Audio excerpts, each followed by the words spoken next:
గడిచిన వారం 10 రోజులుగా పులివెందులలో జరుగుతా ఉన్న సంఘటనలన్నీ కూడా పరిశీలించమని చెప్పి పులివెందుల రూరల్ మండల ఓటర్లను విజ్ఞప్తి చేస్తా ఉన్నాం.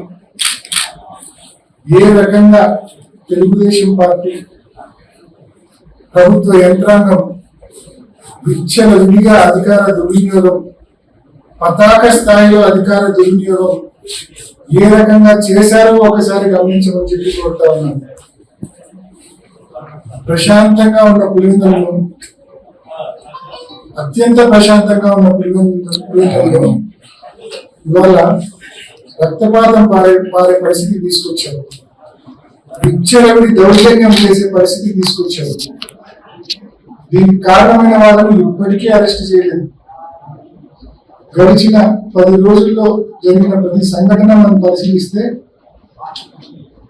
ఆగస్టు 5వ తారీఖున ఇండిపెండెంట్ అభ్యర్థిగా పోటీ చేస్తున్న సురేష్ రెడ్డి గారి మీద, అదేవిధంగా అదే వివాహంలో ఉన్న వైఎస్ఆర్సీపీ కార్యకర్తలు అమరేష్ రెడ్డి ఇతరుల పైన తీవ్రమైన దాడి ఒక డెకాయిట్ బ్యాచ్ ఇచ్చి చేసింది. దాదాపు 30 మంది రాళ్లతో వచ్చి తీవ్రమైన దాడి చేయడం జరిగింది. అదే బ్యాచ్ మరికొంతమంది ఇంకా అదనంగా చేరి ఆగస్టు 6వ తేదీ ఎమ్మెల్సీ రమేష్ గారి మీద, వేల్పుల రాము గారి మీద అత్యంత తీవ్రమైన దాడి, అంటే హత్యాయత్నం చేసినారు.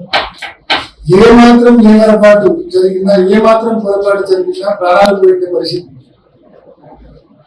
మరి ఇంత ఘోరమైన దాడులు ఇక్కడ ఉన్న తెలుగుదేశం పార్టీకి సంబంధించిన డెకాయిట్ బ్యాచీలు చేస్తే ఇప్పటి వరకు ఒక్కరినంటే ఒక్కరిని అరెస్ట్ చేసిన పాపాన పోలేదు ఈ కూటమి ప్రభుత్వం, తెలుగుదేశం ప్రభుత్వం.